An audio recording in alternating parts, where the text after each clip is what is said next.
hari amashusho ari kuvugisha benshi ku mbuga nkoranyambaga agaragaza ibyo benshi bari kwita nko kutumvikana hagati ya Mama Sava na Anita Pendo. Ese niki cyabaye? Ese koko bari hafi yo guterana ibipfusi cyangwa nuko amashusho yasobanuwe nabi? Muri iyi video tugiye kurebera hamwe uko byagenze, namwe muduhe ibitekerezo byanyu. Niba ukiri mushya kuri channel yacu kanda subscribe unakande no kunzogera kugira ngo utazacikanwa n'izindi nkuru.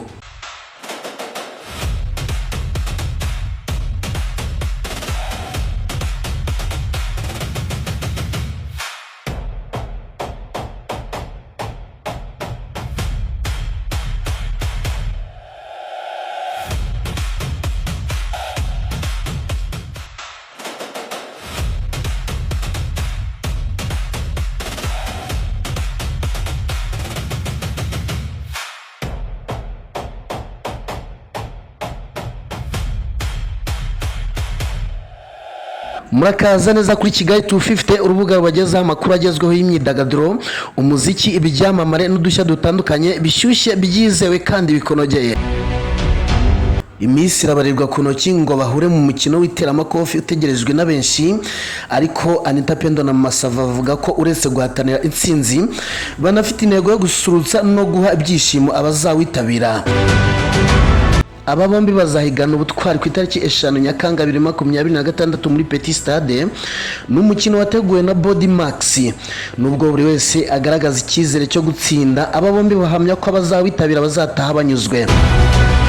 Mama Sava yavuze ko atazita ku kuba Anita Pendo ari we wagize igitekerezo cyo guhurira muri uyu mukino, ahubwo ko icyo yifuza ari ukumutsinda imbere y'abafana be. Anita Pendo nawe rero ntiyatinze gusubiza, agaragaza ko yiteguye kurangiza umukino hakiri kare akamukubita akantu ka knockout. Uyu mukino uzabera muri Petit Stade. Amatike yo kwitabira uyu mukino ari mu byiciro bitatu, birimo regular izishyurwa 2,000, gold 10,000 ndetse na ringside izishyurwa 20,000. Nyuma yuko muri Miss Chris Easy ari kuzenguruka imijyi itandukanye ari gutaramana Utanaisi mu bitaramo bya MTN Iwacu Muzika Festival, yavuze ko ari umwe mu bahanzi bafite impano ikomeye buri wese yakwifuza gushyigikira. Ibi Chris Easy yabigarutseho nyuma y'igitaramo yakoreye ingoma ku itariki 20 Kamena 2026, ubwo yari abajijwe impamvu yahisemo gukora ibitaramo bya MTN Iwacu Muzika Festival ari kumwe na Utanaisi. Andi makuru nuko Chris Brown yategetswe n'urukiko kwishyura miliyoni zikabakaba muri 13 z'amadolari y'Amerika nyuma yo gutsindwa urubanza yari yarezwemo n'uwamukoreraga imirimo yo mu rugo.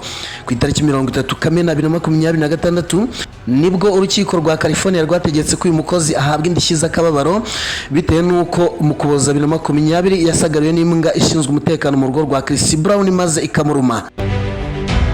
Ndagushimiye kuba wabanye nanjye. Ni Kigali 250, ubusanzwe nitwa Nero. Amakuru yo nakagaruka mbifurije kugubwa neza.